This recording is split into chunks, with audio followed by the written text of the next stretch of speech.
দেখো বন্ধুরা, আজকে আমাদের বাড়ির একটু লক্ষ্মী পুজো করলাম। আমার সকাল থেকেই আজকে শরীরটা খুব খারাপ ছিল, উঠতে পারিনি, ভাবতে পারিনি লক্ষ্মী পুজোটা আমি করব। যাই হোক, প্রত্যেক বছরই ভোগ টোগ সবই করি, এবছর আর ভোগ করার আমার ক্ষমতায় কুলালো না, তাই আমি ঠাকুরকে ফল প্রসাদ দিয়ে পুজোটা দিলাম।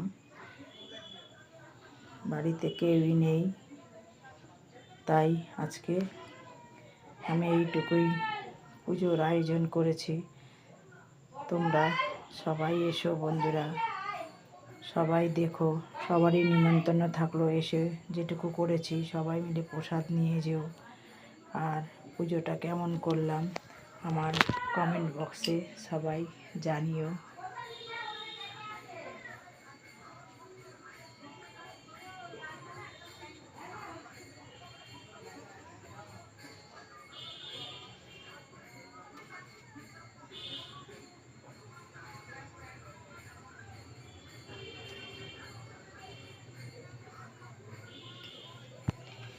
এটাই হচ্ছে আমার ঠাকুর ঘর। আমি লক্ষ্মী পুজোটা আমিই করি, তাই আজকে ভিডিও করার কেউ নেই, তাই নিজের ভিডিও নিজেই করছি।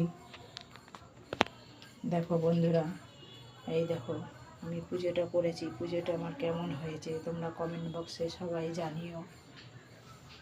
সবারই আমন্ত্রণ থাকলো, সবাই তোমরা আসবে আমার বাড়িতে পুজো দেখবে। যেটুকু আমার ঠাকুর জুটিয়েছে সেটুকুই প্রসাদ নিয়ে যেও, সবারই নিমন্ত্রণ থাকলো। ঠিক আছে বন্ধুরা, টাটা।